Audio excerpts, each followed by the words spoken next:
अस्सलाम वालेकुम दोस्तों, मैं आपको परफेक्ट वेब सॉल्यूशंस की तरफ से वेब डेवलपमेंट के एक और क्रैश कोर्स में खुशामदीद कहता हूं।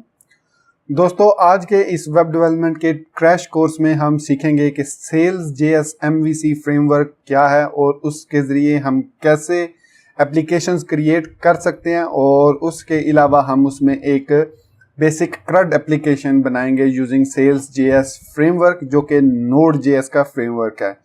तो दोस्तों, इससे पहले कि मैं अपने इस वीडियो ट्यूटोरियल को स्टार्ट करूं, मैं आपसे रिक्वेस्ट करूंगा कि अगर आपने अभी तक मेरे चैनल को सब्सक्राइब नहीं किया तो काइंडली इसको सब्सक्राइब जरूर कर लें और साथ में मौजूद जो बेल का नोटिफिकेशन आइकन है उसको प्रेस करना मत भूलिएगा, ताकि आपको मेरी आने वाली हर नई वीडियो या सीरीज की नोटिफिकेशन आपकी ईमेल में या आपकी यूट्यूब ऐप में आपको मिलती रहे और आप उससे अप टू डेट रह सकें। Thank you very much. तो चलिए शुरू करते हैं इस वीडियो ट्यूटोरियल को। तो इस वक्त आपको मेरे कंप्यूटर की स्क्रीन पर क्रोम ब्राउज़र नज़र आ रहा होगा जिसमें मैंने salesjs.com को ओपन किया हुआ है। तो salesjs बेसिकली हमारे पास एक जावास्क्रिप्ट का फ्रेमवर्क है जो Node.js को यूज़ करता है। उसके अलावा उसमें हमें MongoDB को यूज़ करेंगे उसके साथ to create a CRUD applications. तो यहाँ पर अगर हम इसकी इंट्रोडक्शन देखें तो Sails make it easy to build custom enterprise grade Node.js applications. तो इसकी मदद से हम जो है वो custom enterprise grade Node.js applications create कर सकते हैं। करंटली Sales.js के दो वर्जन अवेलेबल हैं। अगर मैं यहाँ पर क्लिक करूं तो एक वर्जन 0.12 है और एक वर्जन 1.0 है।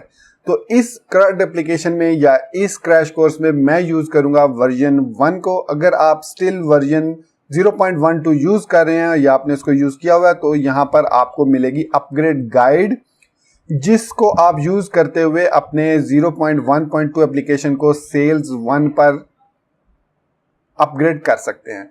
तो चूंकि अब ये हमने CRUD एप्लीकेशन बनानी है तो इसके लिए हम जाएंगे क्रिएट न्यू ऐप पे क्लिक करेंगे। तो यहां पर अब हम गेट स्टार्टेड पे आ गए हैं। तो सबसे पहले उसने कहा जी ready to sell, yes we are ready to sell. तो सबसे पहले इंस्टॉल करना है Sales.js को। तो यहां पर अगर आप देखें तो कमांड मिलेगी आपको npm install sales-g।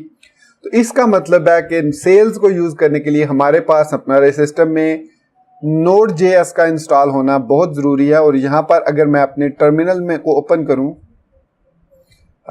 Mac operating system में इसको टर्मिनल कहा जाता है, यूनिक्स और लिनक्स और मैक में, और विंडोज में इसको कमांड प्रॉम्प्ट कहा जाता है। या आप cmd यूज कर रहे हैं या आप उसके अलावा उसमें एक हमारे पास जो विंडोज 8 और 10 के अंदर एक और शेल आया है वो शेल भी आप यूज कर सकते हैं। तो यहाँ पर मैं लिखूंगा npm-v तो मुझे पता चल जाएगा मेरे पास npm का वर्जन 6.2 इंस्टॉल्ड है। अगर मैं node-v लिखूं तो मेरे पास नोड का वर्जन 10.10 इंस्टॉल्ड है। अगर आपके पास इसको रन करने से npm-v या node-v रन करने से एरर आ रहा है या अनरिकॉग्नाइज्ड कमांड आ रही है तो आपने करना क्या है, nodejs.org पे जाना है और यहां से जो करंट लेटेस्ट वर्जन है जो 10.7.0 है इसको डाउनलोड कर लें और इसको इंस्टॉल कर लें अपने सिस्टम में। उसके बाद आपको ये प्रॉब्लम नहीं आएगी। तो वापस हम चलते हैं कमांड प्रॉम्प्ट पे और यहां पर मैं इस कमांड को करूंगा कॉपी करने के बाद अब चूंकि जो विंडोज के यूजर है उनको तो एज इट इज इस कमांड को लिखना है और ये काम करेगी, लेकिन लिनक्स और मैक यूजर्स के लिए जरूरी है कि वो उससे पहले sudo लिखें। तो sudo npm install sales-g लिखने से आपके पास जो सेल्स का वर्जन 1 है वो इंस्टॉल हो जाएगा ग्लोबली। तो आप उसको कमांड प्रॉम्प्ट से कहीं से भी एक्सेस कर सकते हैं। तो यहां से ये मुझसे पासवर्ड पूछ रहा है, तो पासवर्ड देने के बाद अब ये इसकी इंस्टॉलेशन स्टार्ट होगी Sales.js फ्रेमवर्क की, जो सेल्फ है जिसकी मदद से हम इसको इंस्टॉल करते हैं। तो यहाँ पर चंद चीजें मैं और बताता चलूं। अगर आप लारावल की मेरी सीरीज फॉलो कर चुके हैं या आपको लारावल आती है तो उसमें जिस तरीके से हम लारावल में PHP आर्टिसन यूज करते हैं कमांड और जनरेट करते हैं कंट्रोलर्स, मॉडल्स, व्यूज एक्सेट्रा मुख्तलिफ चीजें हम जनरेट करते हैं, तो सेम इसी तरीके से जो Sales.js है वो ऑलमोस्ट जो है वो लारावल की तरह का फ्रेमवर्क है। तो अभी ये हमारे पास देख सकते हैं कि सेल्स वर्जन 1.0.2 इंस्टॉल्ड हो चुका है। तो यहाँ पर अब हम यहाँ पर डेस्कटॉप पे जाएंगे अपने स्क्रीन पे। तो डेस्कटॉप पे जाने के बाद अब मुझे इंस्टॉल करना है सेल्स की एप्लीकेशन। तो क्रिएट करने के लिए एप्लीकेशन क्रिएट जो रैप आपको लिखना होगा सेल्स न्यू स्पेस और उसके बाद प्रोजेक्ट का नाम। तो मैं लिखूंगा सेल्स न्यू। अब यहाँ पे जो भी नाम देना चाहूँ तो सेल्स ऐप नाम दे देता हूँ मैं। तो डेस्कटॉप के अंदर एक सेल्स डैश ऐप का फोल्डर बन जाएगा। अब यहाँ पर वो आपसे दो टेम्पलेट्स के बारे में पूछता है, एक वेब ऐप जिसमें एक extensible project with auth login and password recovery आपको सब कुछ सेटअप करके देगा और यहाँ से आप मूव ऑन कर सकते हैं। दूसरा एक एम्प्टी प्रोजेक्ट बना के देगा जिसकी मदद से आप जो सेल्स ऐप को अपनी मर्जी से कॉन्फ़िगर कर सकते हैं, राइट।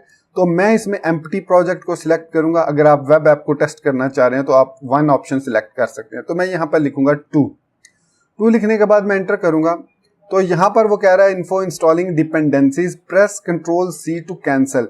अब यहाँ पर देखें आपको प्रोसेस नज़र नहीं आ रहा कि इंस्टॉल हो भी रही हैं डिपेंडेंसीज या नहीं हो रही। तो अगर तो थोड़ी देर तक आपको ये इसी तरीके से रखता है और इंस्टॉलेशन नहीं होती इस डिपेंडेंसी की, तो यहाँ पर आप Ctrl+C प्रेस करेंगे तो कैंसिल करेंगे।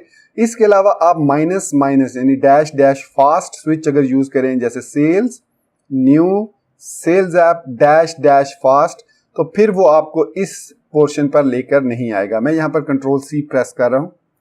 तो Ctrl+C प्रेस करने का मतलब उसने लिखा कैंसल्ड npm इंस्टॉल, मतलब न्यू ऐप जनरेट सक्सेसफुली हो चुकी है लेकिन जो उसकी डिपेंडेंसीज हैं जो कि हमें Node.js के थ्रू चाहिए वो इंस्टॉल नहीं हुई।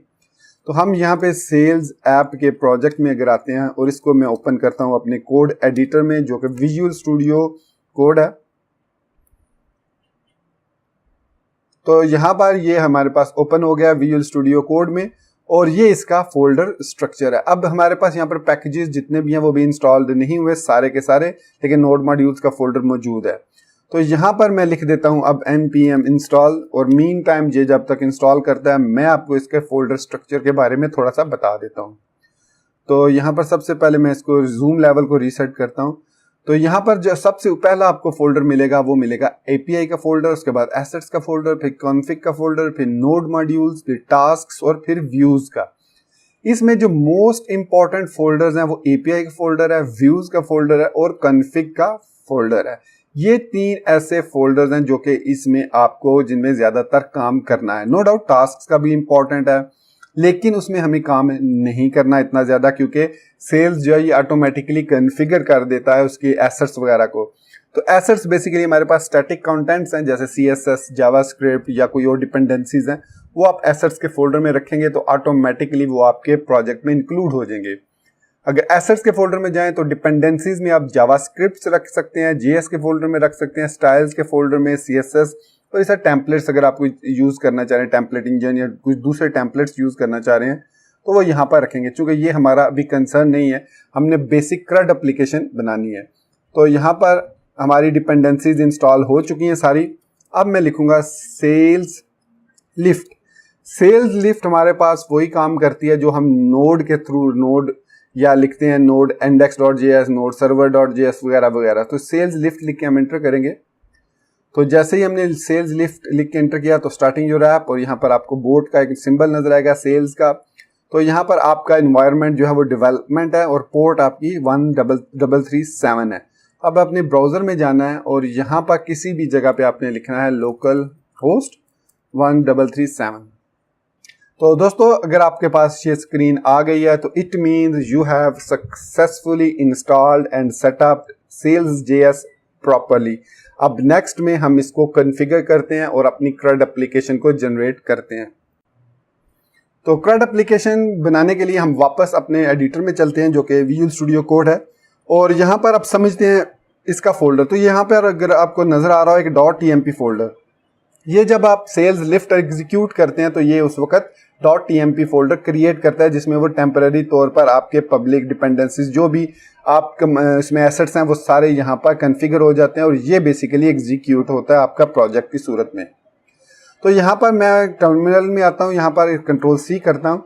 Ctrl+C करने के बाद यहाँ पर मैं एक ग्लोबल पैकेज और इंस्टॉल करूँगा NodeMon के नाम से। अगर आपको NodeMon के बारे में नहीं पता तो ये एक ऐसा पैकेज है जिसकी मदद से हम पैकेजेस को सर्वर को एग्जीक्यूट कर सकते हैं और जैसे ही NodeMon डिटेक्ट करता है कोई भी चेंजेस तो वो उसको इम्प्लीमेंट कर देता है, खुद ब खुद रीस्टार्ट कर देता है सर्वर को। तो यहाँ पर मैं NodeMon इंस्टॉल करता हूं इसको और ग्लोबली इंस्टॉल करूंगा तो थोड़ा सा टाइम लगेगा और ये हमारे पास पैकेज यहाँ पर इंस्टॉल हो जाएगा। ऑल दो मैंने ऑलरेडी इंस्टॉल किया हुआ वैसे, लेकिन जस्ट आपको बताने के लिए मैंने दोबारा से इंस्टॉल किया है।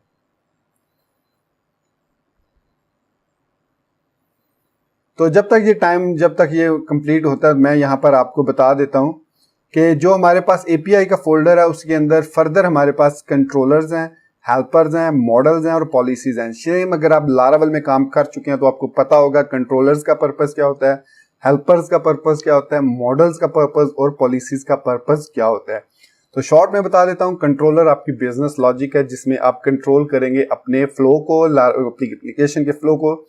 हेल्पर्स के अंदर जो भी आप फंक्शंस क्रिएट करेंगे, मेथड्स क्रिएट करेंगे, उनको आप ग्लोबली एक्सेस कर सकते हैं anywhere in your application. Models में हम डेटाबेस के साथ इंटरेक्ट करेंगे जो कि हम मोंगोडीबी यूज कर रहे हैं। और पॉलिसीज में हम ऑथेंटिकेशन और ऑथोराइजेशन से रिलेटेड पॉलिसीज क्रिएट करते हैं कि कौन सा राउट आप ऑथेंटिकेशन के साथ एक्सेस कर सकते हैं, कौन सा नहीं कर सकते। इसके बाद कॉन्फिग के फोल्डर में हमारे पास बेसिक कॉन्फ़िगरेशन है सारी, जो भी हमारे पास डेटाबेस से रिलेटेड अगर आपने कॉन्फ़िगरेशन करनी है तो यहाँ पर हमारे पास डाटा स्टोर है। इसके अलावा आपके पास पॉलिसीज की कॉन्फ़िगरेशन करनी है, मॉडल्स की कॉन्फ़िगरेशन करनी है, तो व्यूज के आपके जो हैं वो कहाँ पर सेटअप हैं, वो सारे काम आप इस कॉन्फ़िग फोल्डर को यूज करते हुए कर सकते हैं। फिलहाल हमें इसमें कोई चीज चेंज नहीं करनी, जब करनी होगी मैं आपको जरूर बताऊंगा।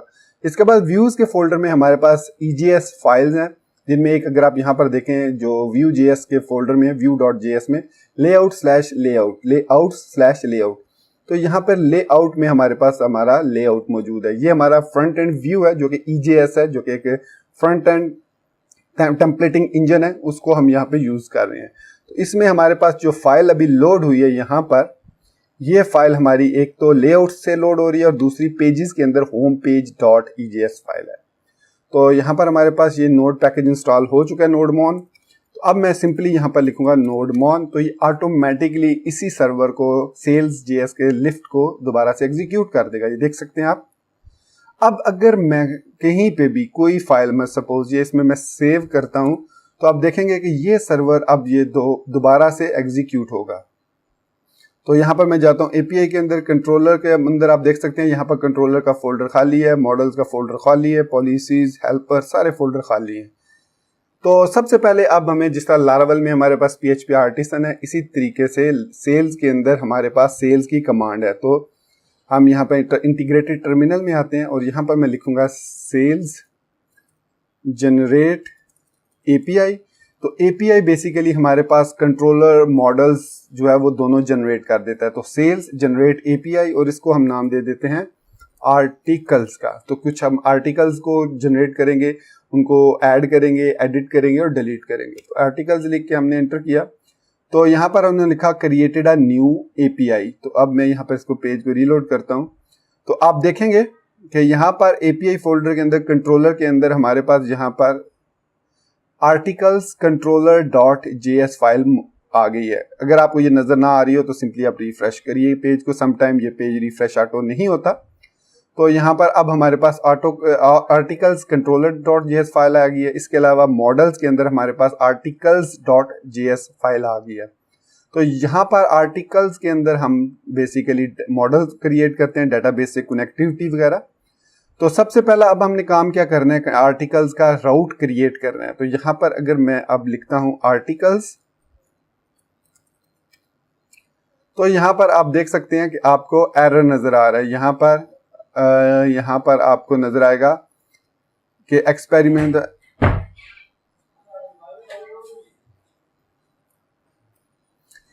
अच्छा तो यहाँ पर आपको एक एरर नजर आ रहा होगा। बेसिकली ये एरर इसलिए आता है क्योंकि हमारे जब हम कोई चीज चेंज करते हैं या न्यू एपीआई क्रिएट करते हैं तो हमें उसको कॉन्फ़िगर करना होता है। चूंकि मॉडल क्रिएट हुआ है तो इसको डेटाबेस से हमने कॉन्फ़िगर करना है। तो हमें करना क्या पड़ेगा, इसको सर्वर को ब्रेक करके दोबारा से स्टार्ट करना पड़ेगा। और यहाँ पर हमारे पास वो हमें ऑप्शन देता है, इन 3 ऑप्शन में से एक ऑप्शन को सिलेक्ट करना होता है।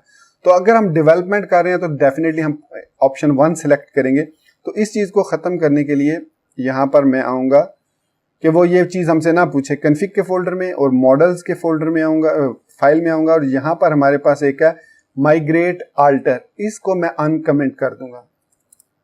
अनकमेंट करने के बाद मैं पहले इसको ब्रेक करता हूं और उसके बाद दोबारा इसको रन करता हूं। तो यहाँ पर आप देख सकते हैं वो हमसे दोबारा से प्रॉम्प्ट पूछ रहा है, ठीक है। तो मैं इसको दोबारा ब्रेक करूंगा, करने के बाद मैं सेव करता हूँ इस फाइल को, माइग्रेट आल्टर को अनचेक करके, मतलब अनकमेंट करके। अब मैं इसको रन करता हूँ, तो अब ऑटोमेटिकली इसको पता चल गया कि मैंने माइग्रेट को आल्टर करना है, तो अब वो मुझसे नहीं पूछेगा बल्कि हमारा सर्वर खुद ब खुद से रीस्टार्ट हो जाएगा। अब मैं यहाँ पर आर्टिकल लिख के जब रीलोड करता हूँ तो यहाँ पर हमारे पास एक एरे, एम्प्टी एरे आ रही है, क्योंकि हमारे पास आर्टिकल्स के अंदर कुछ भी मौजूद नहीं है। हमने यहाँ पर आर्टिकल्स का जो कंट्रोलर बनाया है उसके अंदर हमारे पास यहाँ पर कुछ भी मौजूद नहीं है, तो डेफिनेटली हमें कुछ भी रिटर्न नहीं होगा। तो ये हमारा सक्सेसफुली सेटअप हो चुका है आर्टिकल्स। अब यहाँ पर हम सबसे पहले आपको दिखाते हैं कि सेल्स के अंदर हमारे पास एक ऑप्शन है ब्लूप्रिंट का। ब्लूप्रिंट बेसिकली अगर हम यहाँ पे सेल्स की डॉक्यूमेंटेशन में जाएं और यहाँ पर रेफरेंसेस में हमारे पास ब्लूप्रिंट एपीआई में जाएं, तो बेसिकली ब्लूप्रिंट हमें ये बताता है कि इसके जरिए हम एक्टिवेट डीएक्टिवेट राउट, ये तो चलिए हमने अभी देखना है कि कैसे हम इसको डीएक्टिवेट कर सकते हैं। तो ये हमारे पास रेस्टफुल शॉर्टकट्स होते हैं, इसको कैसे यूज करना है मैं वो बता देता हूँ। यहाँ पर आपने आर्टिकल्स में स्लैश लगानी है, उसके बाद लिखना है क्रिएट, और देखें अगर आप यहाँ पर तो आपको नजर आ रहा होगा कि मैंने ऑलरेडी क्रिएट किया हुआ है। तो क्रिएट लिखने के बाद एक क्वेश्चन मार्क डालेंगे, फिर आप की देंगे, उसके बाद इक्वल टू साइन, फिर आप जो भी उस की को वैल्यू साइन करना चाह रहे हैं वो, फिर एंड साइन, फिर दूसरी की, और फिर उसको इक्वल साइन, फिर जो भी वैल्यू आप देना चाह रहे हैं वो देंगे। इस तरीके से आप जितनी भी वैल्यूज आप देना चाह रहे हैं वो यहाँ पर एंड साइन की वैल्यू पेयर के साथ आप उसको दे सकते हैं। मैं इसको एंटर प्रेस करता हूँ, तो यहाँ पर आप देख सकते हैं कि हमारा पहला रिकॉर्ड जो है वो सक्सेसफुली एंटर हो चुका है। फिर मैं क्रिएट करता हूँ और दूसरा रिकॉर्ड ऐड करता हूँ, तो ये हमारे पास सेकंड आर्टिकल भी ऐड हो चुका है। अब मैं अगर वापस आर्टिकल्स वाले फोल्डर में राउट पे जाता हूँ, तो ये देख सकते हैं हमें दोनों ही जो हैं वो राउट्स, दोनों ही आर्टिकल्स यहाँ पर नजर आ रहे हैं। तो ये जो आर्टिकल्स हैं, आप सोच रहे होंगे शायद मैंने डाटाबेस से इसको कॉन्फ़िगर किया है, ये डाटाबेस से नहीं आ रहे बल्कि ये लोकल डिस्क से आ रहे हैं। तो टेम्प के अंदर हमारे पास यहाँ पर ये देख सकते हैं लोकल डिस्क डीबी की फोल्डर है, उसके अंदर हमारे पास archive.db फाइल है और articles.db फाइल।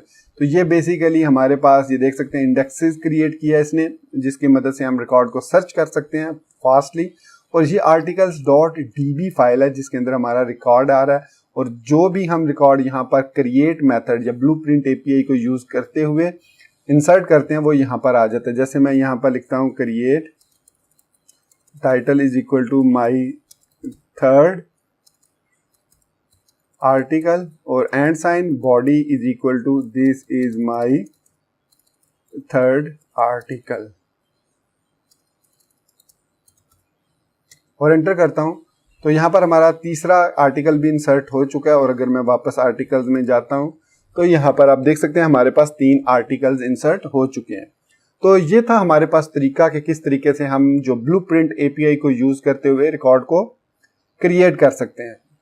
तो अब हम आगे चल के देखेंगे कि कैसे हमने व्यूज को सेटअप करने हैं, कैसे राउट्स कॉन्फ़िगर करने हैं और किस तरीके से हम उन व्यूज को लोड करेंगे। तो जैसा कि मैंने बताया कि हमारे जो पहले फोल्डर स्ट्रक्चर में बताया था कि जो व्यूज है हमारे वो व्यूज के फोल्डर में से लोड होते हैं, कि जो भी हम व्यू क्रिएट करेंगे वो हम यहाँ पर क्रिएट करेंगे। तो जो हमारा जो कंट्रोलर होगा उसके अंदर जितने भी मेथड यूज होंगे वो यहाँ पर हम एपीआई के अंदर जो कंट्रोलर हमने क्रिएट किया था आर्टिकल्स कंट्रोलर, उसके अंदर यहाँ पर क्रिएट करेंगे। और जो भी उसके राउट्स होंगे वो हम कन्फिग फोल्डर के अंदर routes.js फाइल, ये जो हमारे पास फाइल है इसके अंदर यहाँ पर राउट्स क्रिएट करेंगे। तो आर्टिकल्स कंट्रोलर में चलते हैं। यहाँ पर अब हम क्रिएट करते हैं एक लिस्ट का मेथड या एक्शन, सेल्स में उसको एक्शन कहा जाता है। तो लिस्ट, और उसके बाद मैं यहाँ पर ES6 एरो मेथड यूज करूंगा, तो रिक्वेस्ट और रिस्पॉन्स, और यहाँ पर अब इसके अंदर मैं लिखता हूँ res.send hello world। तो ये आपने बेसिकली पढ़ा होगा मेरे जो, अगर आपने Node.js की ट्यूटोरियल सीरीज देखी है कि res.send की मदद से हम जो भी रिस्पॉन्स हमें मिलता है उस रिस्पॉन्स को हम सेंड कर सकते हैं ब्राउजर में यहाँ पर। तो अब मैंने res.send लिखा है, सेव करूंगा इसको, तो ये हमारा जो सर्वर है इसका सेल्स का वो रीस्टार्ट होगा।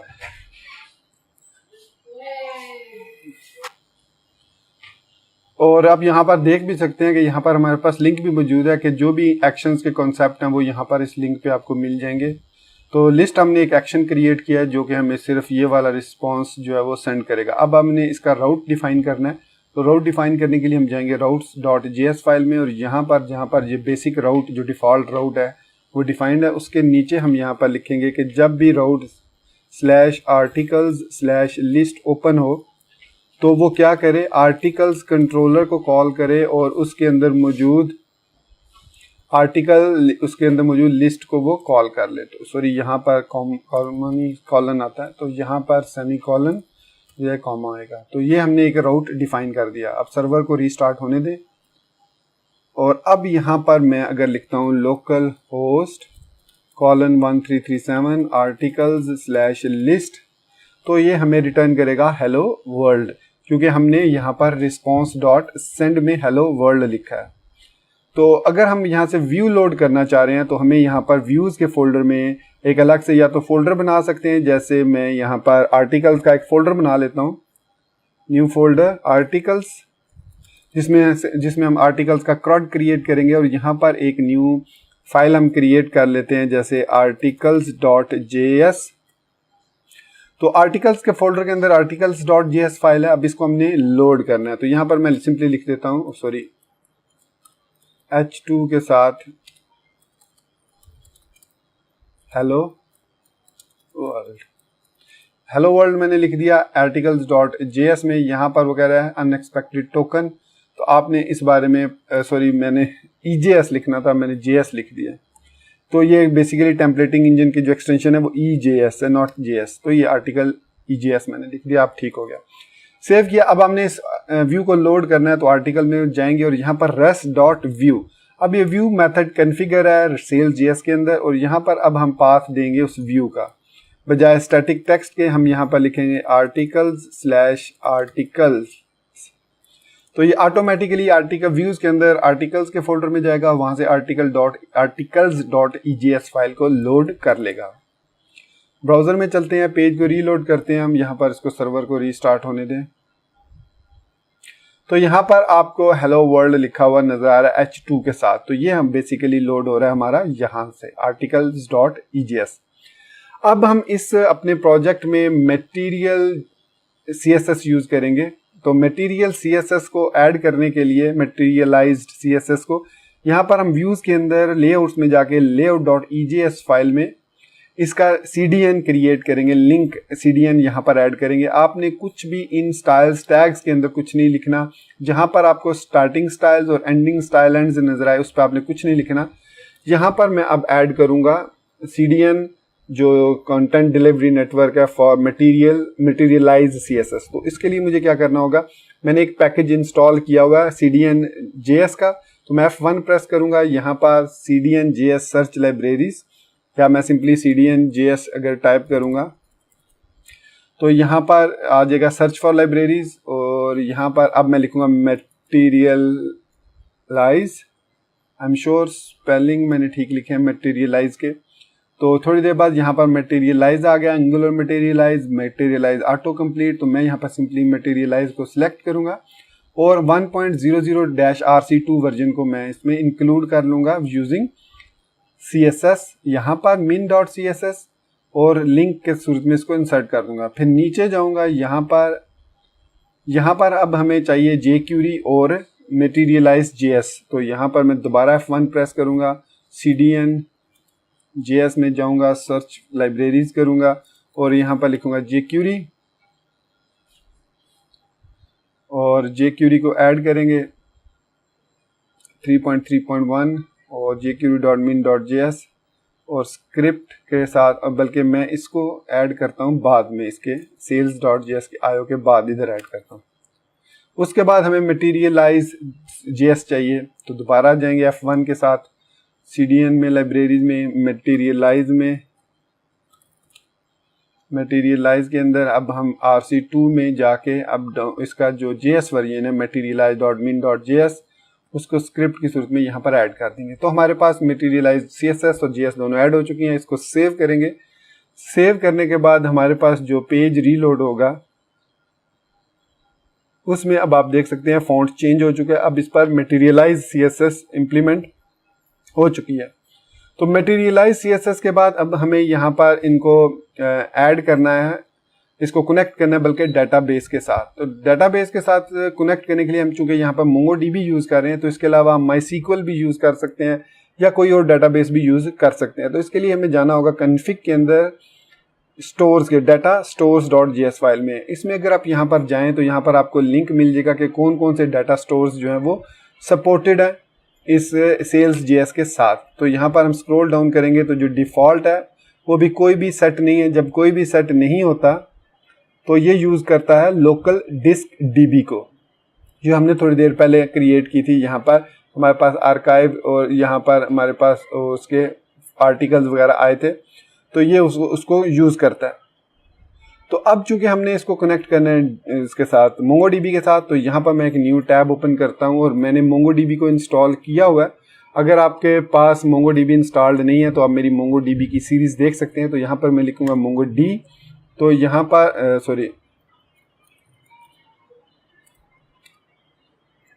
तो यहाँ पर अब मेरे पास आप देख सकते हैं यहाँ पर Mongo लिखा मैंने, तो यहाँ पर मेरे पास शो डेटाबेसेस, तो यहाँ पर सारे हमारे पास डेटाबेस आ गए हैं। यहाँ पर मैंने एक डेटाबेस क्रिएट की हुई है सेल्स Mongo।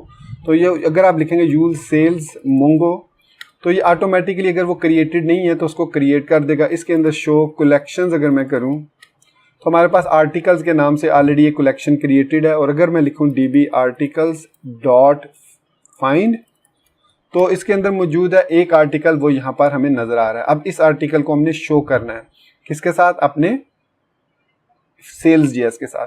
तो इसके लिए हमें क्या करना होगा, सबसे पहले मॉडल्स में उसमें जाएंगे अपना datastore.egs फाइल में, और यहाँ पर हम एक नया कनेक्शन क्रिएट करेंगे और उसका नाम रखेंगे MongoDB। और MongoDB में अडॉप्टर हम जो यूज़ करेंगे वो यूज़ करेंगे रिक्वायर सेल्स Mongo।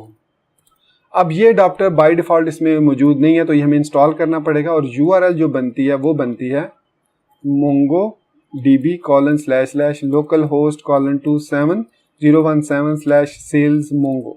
तो ये सेल्स Mongo हमारे पास डेटाबेस है और ये हमारे पास लोकल होस्ट पे MongoDB का राउट है। अगर आप रिमोट MongoDB यूज़ कर रहे हैं तो यहाँ पर वो पास और पोर्ट नंबर देंगे। तो ये हमने क्रिएट कर लिया MongoDB का एक डाटा स्टोर।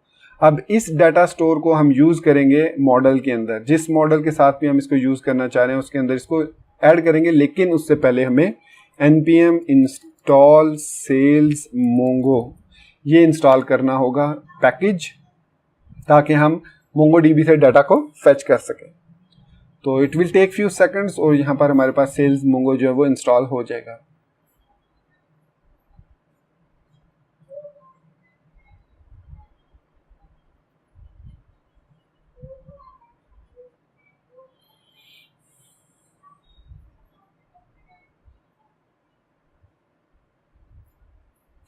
तो यहाँ पर सेल्स Mongo का वर्जन 1.0.1 इंस्टॉल हो चुका है। तो अब हम जाएंगे मॉडल्स के अंदर आर्टिकल्स में, और यहाँ पर हमारे पास जो सबसे पहली जो चीज़ है उसके एट्रीब्यूट्स हैं। ठीक है, एट्रीब्यूट्स बेसिकली ये होते हैं कि आपने जो डेटाबेस के अंदर कलेक्शन क्रिएट की है उसको क्या क्या उसमें फील्ड्स रखना चाह रहे हैं। तो यहाँ पर मैं रखूँगा एक टाइटल जिसकी टाइप जो होगी वो होगी स्ट्रिंग, डेफिनेटली आप नंबर्स वगैरह भी रख सकते हैं।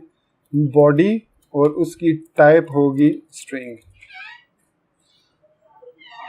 तो ये हमने सिर्फ इतना ऐड करना है। उसके बाद नेक्स्ट इससे बाहर आएंगे और यहाँ पर लिखेंगे डाटा स्टोर कॉलन, और इसमें हम इसका डाटा स्टोर का नाम देंगे जो हमने अभी क्रिएट किया है MongoDB। जो हमने datastore.egs फाइल में .js फाइल में ये वाला जो नेम दिया है MongoDB, जिस तरीके से हमारे पास एक डिफ़ॉल्ट है इसी तरह हमने MongoDB क्रिएट किया है, तो ये अब इसको यूज़ करेगा। अगर आप यहाँ पर ये नहीं देना चाह रहे डाटा स्टोर, तो इसके लिए आप यूज़ कर सकते हैं डिफ़ॉल्ट वाला। आप डिफ़ॉल्ट यूज़ करेंगे तो ऑटोमेटिकली Sales.js उसको यूज़ कर लेगा। तो सेव किया इसको। सेव करने के बाद अब हम वापस आएंगे आर्टिकल्स कंट्रोलर में, और यहाँ पर व्यू से पहले हम लिखेंगे आर्टिकल्स। अब ये आर्टिकल्स का जो खुद बहुत क्रिएट कर देगा, चूँकि मॉडल में हमने articles.js फाइल रखी है, तो ये आर्टिकल्स को खुद ब खुद फाइंड करेगा और उसके बाद डॉट हम एग्जीक्यूट करेंगे एक मेथड और उसमें हम लिखेंगे फंक्शन, बल्कि हम यहाँ पर ये भी यूज़ कर सकते हैं एरो फंक्शन, और ये फंक्शन हमें एक एरर और साथ में आर्टिकल्स सारे जनरेट करके दे देगा। तो यहाँ पर अब हमने इसको इस तरीके से लिखा। अब इस रेस्ट व्यू को हम डाल देते हैं इस जगह पे और यहाँ पर सेमीकोलन, और यहाँ पर ये जो एरर नज़र आ रहे हैं article is defined never use, जब हम इसको यूज़ करेंगे तो ये इसको यूज़ करेगा। तो यहाँ पर कॉमा डाल के हम ऑब्जेक्ट पास करेंगे अपने EGS आर्टिकल्स का EGS को। तो आर्टिकल्स यहाँ पर हमने इसको पास कर दिया आर्टिकल्स का, किसको, व्यू को, और यहाँ पर हम लिखेंगे कि अगर उसमें कोई if there is any error then response dot send 500, और यहाँ पर ERR, इसमें ERR को पास कर देंगे। तो ये हमने लिखा और यहाँ पर रेस्ट डॉट व्यू लिख दिया। अब हमारे पास आर्टिकल्स का जो वेरिएबल है, ये वाला वेरिएबल ये पास हो जाएगा व्यू के अंदर। तो ये क्यों, कौन सा व्यू है, आर्टिकल्स के अंदर आर्टिकल्स का व्यू है। तो यहाँ पर अब हम जाएंगे आर्टिकल्स व्यूज़ के अंदर, आर्टिकल्स के फोल्डर में, आर्टिकल्स EGS फाइल में, और यहाँ पर हम लिखेंगे ऑल आर्टिकल्स। अच्छा, यहाँ पर मैं एक और चीज़ बता दूं कि मैंने मटेरियलाइज CSS जो है उसके स्निपेट्स भी ऐड किए हुए हैं। तो उनको ऐड करने के लिए मैं यहाँ पर MZ यूज़ कर सकता हूँ, MZ, और यहाँ पर मैं अगर लिखता हूँ लिस्ट, तो यहाँ पर हमें काफ़ी सारे कलेक्शंस, लिंक, एक्टिव, यहाँ पर काफ़ी सारे उसके ऑप्शंस मिल जाते हैं। तो यहाँ पर मैं यूज़ करूँगा H2 या MZ title, table strip use कर सकते हैं हम, टेम्पलेट ग्रिड यूज़ कर सकते हैं। तो यहाँ पर मैं टेबल स्ट्रिप यूज़ करता हूँ। तो ये हमारे पास एक टेबल आ गया। सेव करते हैं इसको। सेव करने के बाद मैं अगर इसको रीलोड करता हूँ तो यहाँ पर ये देख सकते हैं हमारे पास आर्टिकल्स का इस तरीके से नज़र आएंगे। तो इसको मैं कंटेनर टैग लगा देता हूँ। तो कंटेनर के लिए layout.ejs में जाऊँगा यहाँ पर, और जहाँ हमने बॉडी टैग लगाया इससे ऊपर मैं यहाँ पर लिख देता हूँ डॉट कंटेनर, और इस बॉडी टैग को डॉट रो, और यहाँ पर से उठाकर मैं इसमें डाल देता हूँ इस तरीके से। तो अब ये हमारे पास एक कंटेनर में आर्टिकल्स आ गए। ठीक हो गया। नेम, उसके बाद यहाँ पर आर्टिकल का टाइटल आएगा, यहाँ पर आर्टिकल की डिस्क्रिप्शन, और यहाँ पर हम उसके एक्शंस ऐड करेंगे, एडिट और डिलीट के। तो अब हम आर्टिकल्स EJS फाइल में आएंगे और यहाँ पर अब हमने इसको लूप के थ्रू डिस्प्ले कराना है। तो जो हेड है वो तो स्टैटिक रहेगा, हमारा जो डाटा है वो लूप के थ्रू आएगा। तो यहाँ पर इस TR को मैं ख़त्म कर देता हूँ। हमें एक ही TR चाहिए और उस TR में हमें डाटा सारा लेना है हमने। तो यहाँ पर मैं लिखूँगा टेम्पलेटिंग इंजन के लिए %, आर्टिकल्स डॉट फॉर ईच, और यहाँ पर हम फंक्शन यूज़ कर सकते हैं, फंक्शन आर्टिकल, उसके अंदर पास करेंगे, और यहाँ पर अब हम इसको क्लोज करेंगे, और यहाँ पर इसको हम क्लोज करेंगे इस तरीके से, और इस TR को हम यहाँ से उठा के ड्रैग करके यहाँ पर ड्रॉप कर देंगे। अब यहाँ पर हमें डाटा को डिस्प्ले कराना है। तो यहाँ पर डाटा के लिए हम लिखेंगे article dot title, article % equal article dot body, और यहाँ पर हम लिखेंगे, बल्कि यहाँ पर एक्शंस लिखते हैं, और यहाँ पर अब हम 2 एक्शंस लिखेंगे। ए टैग में 2 एक्शंस होंगे, और इसके अंदर हम लिखेंगे /article/edit, और यहाँ पर हम लिखेंगे एडिट, और इसके साथ हमें पास करनी होगी इसकी ID भी। तो ID पास करने के लिए हम अगेन यहाँ पर आर्टिकल डॉट ID लिख देंगे, और यही ID हमें पास करनी है किसको, डिलीट को भी। तो यहाँ पर इसी को हम कॉपी पेस्ट कर लेते हैं, पेस्ट कर लिया, और इसको कर दिया डिलीट, और इसको डिलीट वाले राउट पे हम ले जाएंगे। तो ये हमने राउट्स डिफाइन कर दिए हैं। अब इन राउट्स को हम क्रिएट करेंगे कहाँ पर, कंट्रोल एपीआई के अंदर आर्टिकल्स कंट्रोलर में, और यहाँ पर अब हम क्रिएट करेंगे एडिट सेम रिक्वेस्ट रिस्पॉन्स, और यहाँ पर रिस्पॉन्स डॉट व्यू, और यहाँ पर हम लिखेंगे आर्टिकल स्लैश आर्टिकल या एडिट, और इसको पास करेंगे आर्टिकल कॉलन आर्टिकल।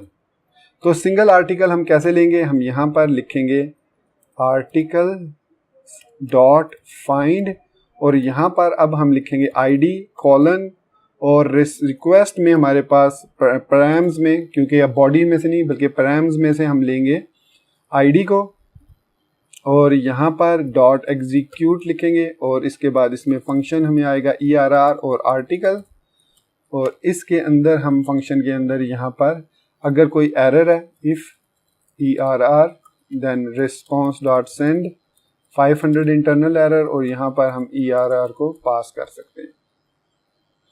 उसके बाद इसको हम यहाँ से कट करेंगे और पेस्ट कर देंगे यहाँ पर। तो अगर एरर नहीं है तो डेफिनेटली हमें आर्टिकल मिल चुका है, तो वो आर्टिकल हमें यहाँ पर पास कर देंगे इस आर्टिकल को एडिट वाले व्यू को। तो व्यूज़ के अंदर आर्टिकल्स फोल्डर के अंदर यहाँ पर हम एक न्यू फाइल क्रिएट करेंगे edit.ejs, और इसके अंदर हमारे पास फॉर्म के थ्रू जो है डाटा एडिट होने के लिए आ जाएगा। तो सबसे पहले आर्टिकल्स को व्यू करते हैं कि क्या हम, चलिए डिलीट का भी क्रिएट कर लेते हैं पहले। तो यहाँ पर डिलीट रिक्वेस्ट रिस्पॉन्स, तो ये हमारे पास वो कह रहा है इसमें सेमी कॉमा, यहाँ पर कॉमा लगाना मैं भूल गया था।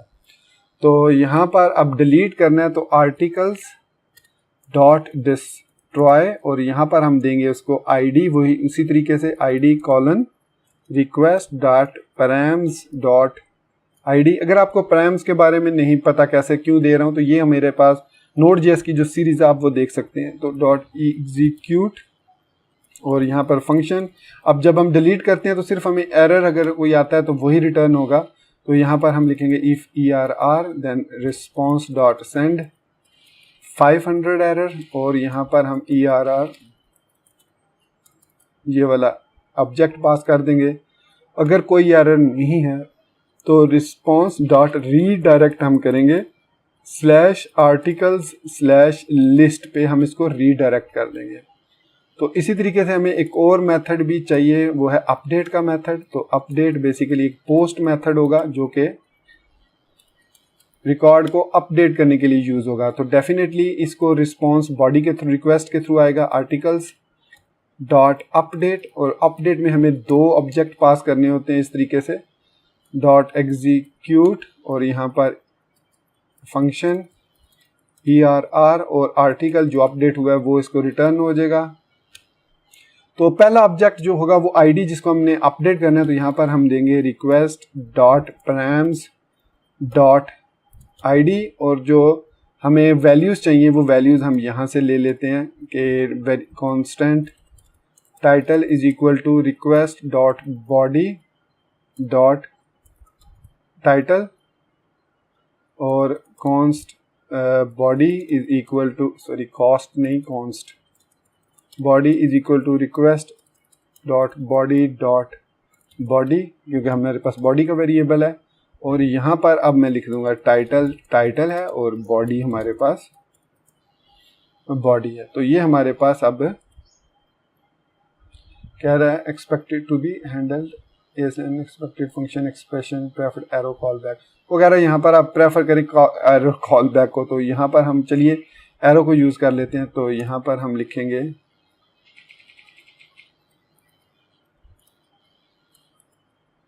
ERR और आर्टिकल, इस तरीके से लिख लेते हैं। ये भी एक तरीका है आर्टिकल्स को यूज़ करने का। तो यहाँ पर सेमीकोलन, और अगर कोई एरर नहीं है, इफ ERR अगर कोई एरर है तो डेफिनेटली रिस्पॉन्स डॉट सेंड करेगा 500 एरर, और यहाँ पर ERR एरर, और यहाँ पर अब हम रिस्पॉन्स डॉट रीडायरेक्ट कर देंगे इसको articles, sorry slash articles /list पे हम इसको रीडायरेक्ट कर देंगे। तो ये हमारे पास है, हमारा कंप्लीट CRUD एप्लीकेशन क्रिएट हो चुकी है। लिस्ट में हमारे पास तमाम रिकॉर्ड लिस्ट में आएंगे। एडिट के थ्रू हम किसी भी रिकॉर्ड को एडिट करेंगे और जब उसको एडिट पे क्लिक करेंगे तो यहाँ पर वो इस अपडेट मेथड को एज अ पोस्ट ऑब्जेक्ट आएगा और यहाँ पर हम उसको डेटाबेस के अंदर इंसर्ट कर देंगे। वो कह रहा है कि नेवर यूज, तो यहाँ पर हम बल्कि सिंपली एरर रख लेते हैं, हमें ज़रूरत नहीं है क्योंकि हम रीडायरेक्ट कर रहे हैं होम पे। तो इस तरीके से इसको कर लेते हैं। तो ये अब हमारा कंप्लीट CRUD ऑब्जेक्ट बन चुका है, एक कंट्रोलर। अब इसके राउट्स डिफाइन करते हैं। तो routes.egs में आएंगे और यहाँ पर /articles/edit अगर आता है और साथ में उसके :id पास होती है तो वो जाता है हमारे पास articles/edit पर। इसी को कॉपी कर लेते हैं क्योंकि यही हमारा डिलीट वाला भी है और ये जाएगा डिलीट पर, और इसी तरीके से यही हमारा अपडेट वाला है और ये जाएगा अपडेट पर। तो इस तरीके से अब हमने इसको क्रिएट कर लिया। अब इसमें हम इसको सेव करेंगे। सेव करने के बाद मैं वापस ब्राउज़र में आता हूँ और इसको रीलोड करता हूँ। चलिए इतनी देर में सर्वर रीस्टार्ट हो ले। तो यहाँ पर अब आप देख सकते हैं my first article, this is my first article, edit और डिलीट का लिंक यहाँ पर आ रहा है और यही वो रिकॉर्ड है जो यहाँ पर डेटाबेस के अंदर मौजूद है। अगर यहाँ पर मैं एक रिकॉर्ड और ऐड करता हूँ, articles.insert1, और यहाँ पर इसको मैं टाइटल देता हूँ आर्टिकल 2 का और बॉडी इसकी दे देता हूँ दिस इज़ आर्टिकल नंबर 2, और इसको मैं क्लोज कर देता हूँ। तो यहाँ पर ट्रू हो गया और यहाँ पर आप देखेंगे कि यहाँ पर जब मैं इसको रीलोड करूँगा तो अब हमारे पास आर्टिकल नंबर 2 भी आ चुका है। तो ये हमारे पास आर्टिकल्स आ रहे हैं। अब यहाँ पर हम ऐड का एक बटन लगाएंगे। यहाँ पर आर्टिकल्स की राइट साइड पर इधर ऐड का बटन होगा, उस पर हम जब क्लिक करेंगे तो ये चला जाएगा ऐड वाले पेज पर। तो ऐड वाला पेज आई थिंक हमने ऐड नहीं किया, बल्कि इसी फॉर्म को हम यहाँ पर यूज़ कर लेते हैं। ऊपर यहाँ पर एक फॉर्म लगा लेते हैं और जैसे ही इस फॉर्म में हम कोई भी रिकॉर्ड ऐड करेंगे तो वो यहाँ ऐड हो जाएगा। तो डेफिनेटली उसके लिए हमें ऐड का मेथड भी चाहिए था। तो एडिट से ऊपर यहाँ पर, बल्कि एडिट को ही हम कॉपी कर लेते हैं। कॉपी किया और इधर उसको पेस्ट कर दिया और इसको नाम दे दिया ऐड का, और इसको इंसर्ट का मेथड कॉल किया, बल्कि यहाँ पर अब हम अपडेट वाला कॉल करेंगे, ये वाला यहाँ पर पेस्ट कर देते हैं और यहाँ पर सिंपली हम इंसर्ट कर देते हैं। राइट, तो अब ये इंसर्ट कर देगा और एरर अगर तो दोबारा वापस उसको एरर होने की सूरत में एरर सेंड करेगा और अदरवाइज वो हमें रीडायरेक्ट कर देगा लिस्ट पर दोबारा से। तो रीलोड करते हैं इसको, कोई एरर तो नहीं है, एवरीथिंग इज़ गुड। तो हम बटन ऐड करते हैं। तो बटन ऐड करने का तरीका ये है कि हम उसको डेफिनेटली Vue.js में articles.ejs में बटन तो नहीं हर हम ऐड करेंगे, बल्कि यहीं पे हम फॉर्म ऐड कर लेते हैं इसी के अंदर, और यहाँ पर इसके ऊपर mz फॉर्म कॉन्टैक्ट फॉर्म ये हमने एक ऐड किया। तो इसको कस्टमाइज करते हैं हम अभी। तो ये हमारे पास एक देख सकते हैं कि एक मटेरियलाइज्ड फॉर्म डिज़ाइन है। तो यहाँ पर सिर्फ 2 फील्ड्स हमें चाहिए, टाइटल और बॉडी। तो यहाँ पर भी हमारे पास जो ये फॉर्म हमने आई थिंक गलत जगह पर इसको ऐड कर दिया है, इसको मुझे ऐड करना था यहाँ टेबल से ऊपर, यहाँ पर। अब ठीक है। तो इसमें हमें जो है वो फील्ड्स 2 नहीं चाहिए, सिर्फ ये वाली 2 फील्ड्स हमें नहीं चाहिए, सिर्फ आर्टिकल और बॉडी चाहिए, और बल्कि टेक्स्ट एरिया हम ले लेते हैं और इन 2 फील्ड्स को हम यहाँ से रिमूव कर देते हैं। तो यहाँ पर हम नेम है और यहाँ पर टेक्स्ट एरिया। तो यहाँ पर अब फर्स्ट नेम है, तो यहाँ पर हम दे देंगे आर्टिकल टाइटल, और यहाँ पर दे देंगे आर्टिकल बॉडी। इसके बाद इनको नेम की प्रॉपर्टी देंगे। इनपुट फील्ड्स जो हैं उनको हम नेम की name is equal to title और इसको भी नेम दे देंगे इज इक्वल टू बॉडी। तो ये हमने दे दिया, इसको सेटिंग कर दी हमने। तो आर्टिकल टाइटल यहाँ पर देंगे, आर्टिकल बॉडी यहाँ पर देंगे और यहाँ पर हम बटन ऐड कर देते हैं सबमिट का, MZ बटन सबमिट, और सेव किया इसको। तो ये बटन ऊपर आ रहा है, तो इसके लिए हम यहाँ पर यूज़ करेंगे div डॉट कॉल s12 और यहाँ पर हम इस बटन को ऐड करेंगे। तो ये हमारे पास बटन आ गया और इसको हम यूज़ करेंगे सेंड करने के लिए। ये सेंड आ गया हमारे पास, टाइप सबमिट और नेम इसका भी हम सबमिट दे देते हैं और ऐड आर्टिकल का इसको टाइटल दे देते हैं। तो ये इसमें इसने राइट अलाइन किया हुआ टेक्स्ट को राइट अलाइन नहीं करते, क्योंकि इसलिए राइट अलाइन नहीं किया क्योंकि इसमें हम आइकन्स तो यूज़ नहीं कर रहे। तो ये हमारे पास ऐड आर्टिकल का मेथड आ गया। अब ये हमारे पास सबमिट है और एक्शन इसका है /articles/add। तो इसको हमने रोड्स में डिफाइन किया हुआ है, नहीं किया हुआ। तो यहाँ पर इसको मैं कॉपी करता हूँ, article list add articles add. तो ये हमने रोड्स डिफाइन कर दिए। तो इसको रीलोड होने दें एक दफ़ा। तो अब हमारे पास 2 आर्टिकल्स ऑलरेडी यहाँ पर ऐड हैं, तो मैं यहाँ पर थर्ड आर्टिकल ऐड करता हूँ, दिस इज थर्ड आर्टिकल, और इसको कहता हूँ ऐड आर्टिकल। तो टाइटल इज नॉट डिफाइन का यहाँ पर रेफरेंस यहाँ पर देख सकते हैं कि एरर आ रहा है, इंटरनल सर्वर एरर। ये हमने सेटअप किया था कि ऐड करता हुआ वो एरर दे।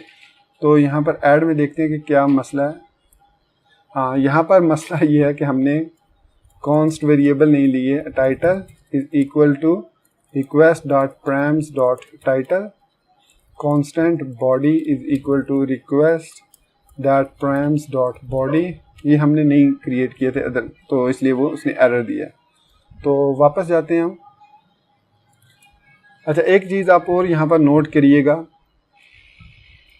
थर्ड आर्टिकल मैंने लिखा, दिस इज थर्ड आर्टिकल, और ऐड किया इसको। तो कह रहा है articles dot is not a function, articles dot insert one, I think insert one. दोबारा इसको रीलोड करते हैं हम और इसको ऐड आर्टिकल करते हैं। Insert one is not a function. चलिए मैं इसको देखता हूँ कि ये क्यों एरर दे रहा है। तो प्रॉब्लम ये आ रही थी हमारे आर्टिकल्स में कि जो हमने राउट्स डिफाइन किए थे उसमें यहाँ पर स्लैश नहीं लगाई थी। ध्यान में रखना है कि आपने यहाँ पर तो एक स्लैश यूज़ करनी है क्योंकि ये हमारा स्लैश आर्टिकल्स है, और यहाँ पर आपने यूज़ नहीं करनी जो उसका रिस्पॉन्स में एक्शन हमने जनरेट करना है। ये हमारा राउट है और ये उस राउट के अगेंस्ट एक्शन है, ठीक है।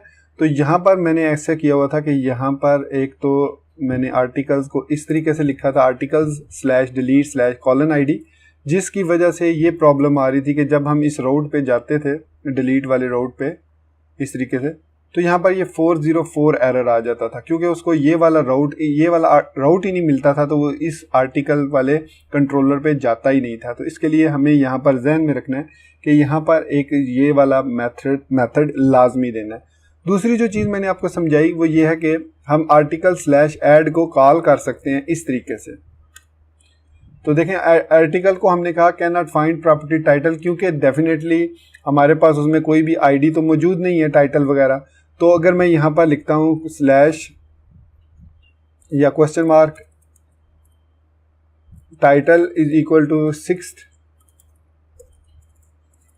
Title and body is equal to this is 6th title, तो अब मैं इसको इंटर करता हूँ। तो अब ये कह रहा है कि can not find the property title of undefined. तो यहाँ पर चूंकि हम बॉडी में से ले रहे हैं, तो ये जो आर्टिकल ऐड है हमारा, ये आर्टिकल हमारा पोस्ट मेथड है। तो ये वाला भी पोस्ट है और ये वाला भी पोस्ट मेथड है। तो यहाँ पर हमें पोस्ट मेथड मेंशन भी कर सकते हैं। ये गेट है, ये भी हमारे पास गेट है और ये भी गेट है।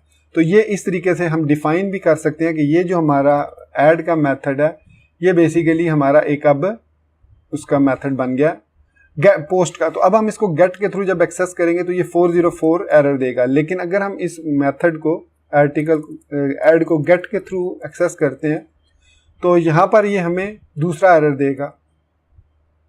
ये देख सकते हैं अब ये हमें दे रहा है 500 इंटरनल, और यहाँ पर हमें पता भी चल रहा है कि प्रॉपर्टी टाइटल अनडिफाइंड है, जबकि हम ये पोस्ट के थ्रू इसको सेंड करना चाह रहे हैं। तो इसलिए हम यहाँ पर पोस्ट का मेथड यूज करेंगे, और पोस्ट के मेथड के बाद हमें ये 404 देगा, क्योंकि अब हम इसको सिर्फ और सिर्फ पोस्ट मेथड के थ्रू एक्सेस कर सकते हैं। और पोस्ट मेथड कहाँ पर है हमारा, वो हमने डिफाइन किया है articles.ejs फाइल में। यहाँ पर जो फॉर्म हमने लगाया है इस फॉर्म में हमने डिफाइन किया ये एक पोस्ट मेथड है। तो ये इस तरीके से हमने ये प्रॉब्लम अब सॉल्व कर लिया, हमारी प्रॉब्लम सॉल्व हो गई है। और यहाँ पर अब मैं जाता हूँ वापस आर्टिकल्स लिस्ट पर।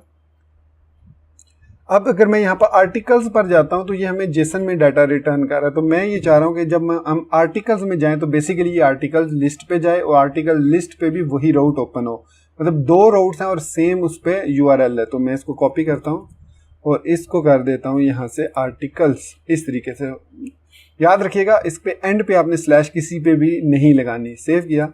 अब मैं आर्टिकल्स को जब ओपन करूंगा, ये थोड़ा सा इसको सर्वर को रीस्टार्ट होने दें, तो अब ये इस पे चला जाएगा। अगर आर्टिकल्स लिस्ट करता हूं मैं तो भी ये इसी पेज पर आएगा। तो दोस्तों इस तरीके से अब हमने इसको अपने ऐड आर्टिकल की फंक्शनैलिटी को कंप्लीट कर लिया। उसमें प्रॉब्लम ये आ रही थी क्योंकि जो हमारे पास सेल्स मोंगो है, जो पैकेज है, उसके अंदर इंसर्ट या उसमें इंसर्ट 1 का मेथड मौजूद नहीं है, बल्कि उसमें मौजूद है क्रिएट का मेथड। तो यहाँ पर आर्टिकल्स डॉट क्रिएट हम यूज करेंगे जब हम ऐड करेंगे न्यू रिकॉर्ड को, लेकिन अपडेट का मेथड मौजूद है। तो अब हम रिकॉर्ड को अपडेट करने का, डिलीट का भी हमारा काम कर रहा है। अगर हम डिलीट करना चाहें तो रिकॉर्ड डिलीट भी हो रहा है। और अगर हम एम्प्टी रिकॉर्ड, कोई भी चीज़ एंटर किए बगैर हम एंटर करते हैं तो ये देखिए हमारा एक एम्प्टी रिकॉर्ड भी इंसर्ट हो रहा है। तो इसको प्रिवेंट करने के लिए हम क्या कर सकते हैं, अपने articles.ejs फाइल में इसमें प्रॉपर्टी रिक्वायर्ड लगा देते हैं। रिक्वायर्ड लगा देते हैं, ठीक है। रिक्वायर्ड लगाने से ये होगा कि अब अगर हम यहाँ पे ऐड करते हैं तो यहाँ पर ये कह रहा है please fill in this field, तो हमारा रिकॉर्ड इंसर्ट नहीं होगा। तो इस रिकॉर्ड को हम डिलीट कर देते हैं। तो ये अगेन देखिए अब articles/del पे जा रहा है, चूंकि ये del मैंने चेंज किया था। तो लेकिन यहाँ पर हमारे पास राउट्स के अंदर ये डिलीट है, del नहीं है, ठीक है। तो हम वापस articles.ejs में आएंगे और यहाँ पर हमने इसको दोबारा से डिलीट कर दूंगा, इसको मेथड को। तो अब वापस जाते हैं और यहाँ पर इस एम्प्टी रिकॉर्ड को मैं डिलीट करता हूँ। तो अब ये हमारा रिकॉर्ड डिलीट हो चुका है सक्सेसफुली। और आर्टिकल्स में अब हम आर्टिकल ऐड भी कर सकते हैं। और यहाँ पर आप देख सकते हैं कि कोई मैंने इसको एंटर किए बगैर जब इसको इसमें वापस आया तो यहाँ पर हमारे पास एक रेड लाइन का एरर भी आ रहा है। वो रेड लाइन बिकॉज ये हमारे पास जो फील्ड है ये एक रिक्वायर्ड फील्ड है और इसके साथ क्लास वैलिडेट एडिड है। तो इसमें हमारे साथ इसमें क्लास वैलिडेट ऐड नहीं है। तो यहाँ पर इस वजह से जब मैं इसको इधर करता हूँ तो यहाँ पर आप देख सकते हैं रेड है, क्योंकि ये रिक्वायर्ड फील्ड थी लेकिन हमने इससे कोई डाटा एंटर नहीं किया। तो मटेरियलाइज्ड सीएसएस ने ऑटोमेटिकली उसमें हमें बता दिया कि there is something wrong with this article title और आर्टिकल बॉडी। तो अब हम बात करते हैं एडिट पे। तो एडिट के लिए हम एडिट ईजीएस फाइल और यही फॉर्म हम यूज़ करेंगे। ये वाला फॉर्म इसको हम कॉपी करते हैं यहाँ से और edit.ejs फाइल में यहाँ पर पेस्ट कर देते हैं। और यहाँ पर अब वैल्यू के अंदर ये हमारे पास वैल्यू का प्राइम है और इसके अंदर हम %साइन आर्टिकल डॉट टाइटल लिख देंगे और इसको क्लोज कर देंगे। और इसी तरीके से बॉडी के अंदर यहाँ पर हम जो टेक्स्ट एरिया है उसके अंदर आर्टिकल डॉट बॉडी लिख देंगे और ये हम इसको क्लोज कर देंगे। तो ये वाला जो राउट है ये अब कॉल करेगा अपडेट को विद आर्टिकल डॉट आईडी, ताकि हमें पता हो कि कौन सी आईडी को हम अपडेट करना चाह रहे हैं। तो यहाँ पर ये मैंने आर्टिकल आईडी भी दे दी। अब मैं इसको रीलोड करता हूँ दोबारा और एडिट पे क्लिक करता हूँ। तो एडिट में हमारे पास ये वाला रिकॉर्ड आ गया और यहाँ पर हमारे पास रिकॉर्ड नहीं आ रहा। एक्चुअली आई थिंक फाइंड वाला मेथड हमने नहीं लगाया, किस पे, अपने राउट पे जो है अपडेट वाला। एडिट वाला articles dot find prime dot ID लिखना था, तो प्राइम्स डॉट ID मैंने लिख दिया। तो एक दफ़ा रीलोड होने दे सर्वर को। तो यहाँ पर अब हमारे पास आना चाहिए था, अभी भी रिकॉर्ड नहीं आ रहा। तो यहाँ पर आर्टिकल आ रहा है, find request that from that ID, article find 1, I think find 1 है इसमें।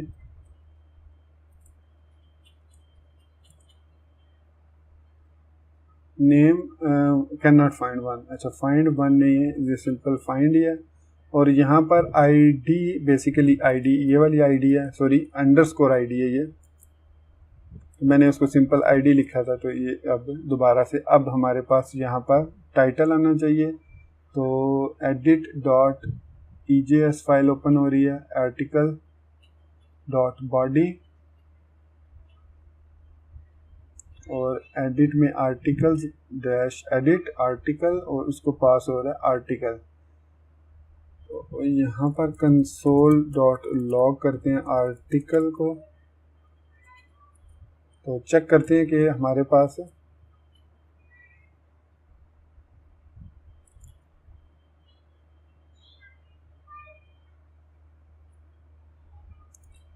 तो यहाँ पर हमारे पास रिकॉर्ड नहीं आ रहा। Request dot prime dot ID, response dot send request dot prime dot ID करते हैं। तो ये हमें चेक करने के लिए कि जी हाँ ये वाली ID ही नहीं उस पर वो एक्सेस कर रहा। तो प्राइम से एक दफ़ा फिर रिस्टार्ट होने सर्वर को, अब आ रहे प्राइम्स, ठीक हो गया। तो यहाँ पर प्राइम्स आएगा, प्राइम नहीं था प्राइम्स था। तो यहाँ पर भी प्राइम्स है और अंडरस्कोर ID है, तो ये भी हम चेंज कर देते हैं। तो अब ये हमारे पास जो है वो सही रिकॉर्ड आएगा और उसको वो डिस्प्ले भी करेगा। इसमें डिस्प्ले नहीं कर रहा, name value, oh sorry value is equal to खाली आ रही है इसमें edit डॉट EJS, तो वैल्यू ठीक है।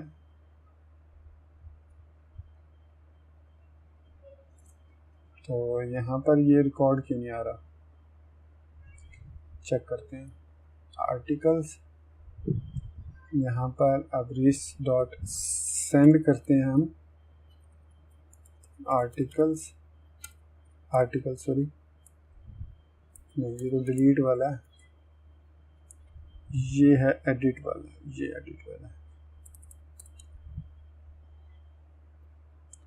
इसमें हमारे पास यहाँ पर RID और रिक्वेस्ट, यहाँ पर हम रेस्ट डॉट सेंड कर देते हैं आर्टिकल।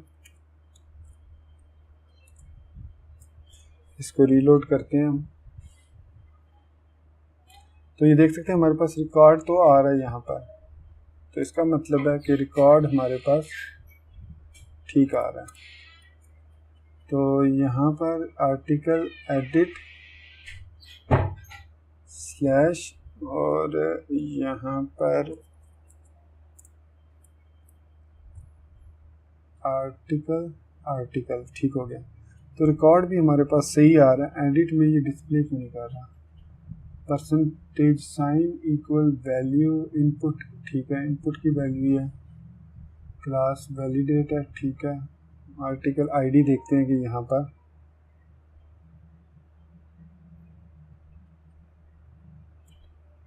इसमें भी नहीं आ रही। तो एक दफ़ा आई थिंक ये एरर की सूरत में तो नहीं आ रहा। तो यहाँ पर दोबारा रीलोड करते हैं। ये एक्चुअली ये एरे की सूरत में आ रहा है, इस वजह से ये प्रॉब्लम कर रहा है। तो अगर हम आई थिंक फाइंड 1 करते हैं तो इसको एक रिकॉर्ड फाइंड करना चाहिए। हाँ अब ठीक है, अब ये सिंगल रिकॉर्ड आ रहा है, पहले एरे ऑफ रिकॉर्ड आ रहा था। तो अब फाइंड 1 की मदद से हमने सिंगल रिकॉर्ड को डिस्प्ले करवा दिया। तो अब ये सिंगल रिकॉर्ड आएगा इसमें और हमारे पास उस फील्ड में सही रिकॉर्ड्स जो हैं वो ऐड हो जाएंगे। अब तो अब आप देख सकते हैं my first article updated, this is my first article which is updated. तो ऐड की बजाय अब अपडेट आर्टिकल है, तो यहाँ पर हम इसको दोबारा पोस्ट करेंगे और यहाँ पर ये देख सकते हैं my first article updated, this is my first article which is updated. तो ये हमारा आर्टिकल सक्सेसफुली अपडेट हो चुका है। अगर हम थर्ड आर्टिकल को अपडेट करते हैं तो ये है article third updated, third article updated, और इसको अपडेट आर्टिकल, ये ऐड आर्टिकल लिखा हुआ, आप इसको व्यू में चेंज कर सकते हैं। तो यहाँ पर आप देख सकते हैं आर्टिकल अपडेटेड। यहाँ पर व्यूज़ में edit.egs फाइल में मैं जाके इसको कर देता हूँ अपडेट आर्टिकल। तो ये हमने दोस्तों सक्सेसफुली CRUD क्रिएट कर लिया है यूजिंग सेल्स EGS। तो अगर आप सेल्स के बारे में और या सेल्स JS के बारे में और कुछ जानना चाहते हैं तो आप इस वीडियो के नीचे कमेंट सेक्शन में बताइए। अगर आपको इसका स्टेप बाय स्टेप ट्यूटोरियल चाहिए जिसमें मैं हर चीज़ को एक्सप्लेन करूं कि राउट्स कैसे कैसे कॉन्फ़िगर कर सकते हैं, क्योंकि यहाँ पर राउट्स को कॉन्फ़िगर करने के काफ़ी सारे तरीके हैं। जैसे ये एक तरीका है, तो इसको इस तरीके से भी कर सकते हैं, आर्टिकल्स कंट्रोलर डॉट लिस्ट। तो इससे भी वो ऑटोमेटिकली उस लिस्ट कंट्रोलर को कॉल करेगा और हमारा जो काम है वो भी कर देगा। तो ये देख सकते हैं कि हमारे पास रिकॉर्ड उसी तरीके से आ रहा है, हमने यहाँ पर चेंज कर दिया। और इसके अलावा दूसरा तरीका इसका एक और भी है, वो ये है कि हम इसको एज एन एक्शन इधर डिफाइन कर सकते हैं, इस तरीके से भी एक्शन आर्टिकल लिस्ट कंट्रोलर। तो ये इस सूरत में भी हमारा काम करेगा। एक्चुअली एक्शन यहाँ पर get article list colon, I think action हमने डिफाइन नहीं किए हुए, मतलब get article actions articles controller dot list action. अगर मैं आर्टिकल्स, आई थिंक इस तरीके से इसको एक दफ़ा मैं एरर चेक करता हूँ, यहाँ पर एरर आ रहा है, bind articles list to action, articles list could not pass invalid action, did you mean articles slash list। तो यही तो मैं लिख रहा हूँ articles slash list, articles slash list। तो ये बेसिकली इस पे यहाँ पर अब कोई एरर तो नहीं आ रहा, तो अब ये ठीक है। तो इस तरीके से हम इसको एक्शन के थ्रू भी आर्टिकल्स स्लैश लिस्ट मतलब कर सकते हैं। और ये है आर्टिकल स्लैश लिस्ट, और इसी तरीके से हम इधर भी इसको action colon articles slash list. तो इस तरीके से ये अब दोबारा रीस्टार्ट होगा सर्वर, और आर्टिकल्स लिस्ट भी आ रही है हमारे पास। और अगर मैं यहाँ पर सिंपली आर्टिकल्स लिखता हूँ तो भी हमारे पास जो है वो आर्टिकल्स आ रहे हैं। तो ये मुख्तलिफ तरीके हैं राउट्स को कॉन्फ़िगर करने के, एक्शन के थ्रू कर सकते हैं, जिस तरीके से उसने यहाँ डायरेक्ट व्यू को लोड किया। अगर आप एक अबाउट अस का पेज बनाते हैं, सपोज व्यूज़ के अंदर, पेजेस के अंदर आप जाके एक न्यू फाइल क्रिएट करते हैं about.egs, तो यहाँ पर सिंपली मैं लगा देता हूँ एक mz/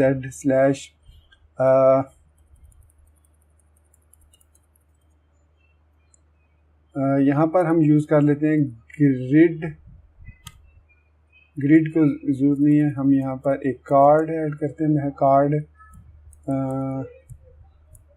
ये वाला ऐड कर लेते हैं, ये इसको सेव करते हैं। तो ये एक किस्म का हमारा अबाउट का पेज बन गया। तो अबाउट के पेज को अब एक्सेस करने के लिए हमें routes.egs फाइल में सिंपली लिखना पड़ेगा $about कॉलन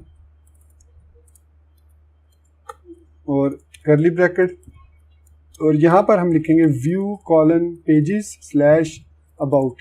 तो ये ऑटोमेटिकली EGS फाइल about.egs को पेजेस के फोल्डर में से फेच कर लेगा जैसे ही हम यहाँ पर स्लैश अबाउट लिखेंगे। तो I am a very simple card, ये एक जो हमने कार्ड डिज़ाइन किया है तो ये वो उसने यहाँ पर अबाउट में हमें शो कर दिया। तो दोस्तों ये था हमारा आज का crash course about Sails JS. इसमें जो एरर्स आए उसके लिए सॉरी, आप उन एरर्स को ज़रूर चेक कीजिएगा और जो मैंने प्रिकॉशंस बताए उन पर ज़रूर अमल कीजिएगा। तो दोस्तों अब आपसे इजाज़त चाहूँगा और उम्मीद करता हूँ कि मेरा ये क्रैश कोर्स आपको पसंद आया होगा और आप इसको लाइक करना, मेरे चैनल को सब्सक्राइब करना नहीं भूलेंगे। Thank you very much for being with me till end. Take care, अल्लाह हाफिज़ एंड बाय।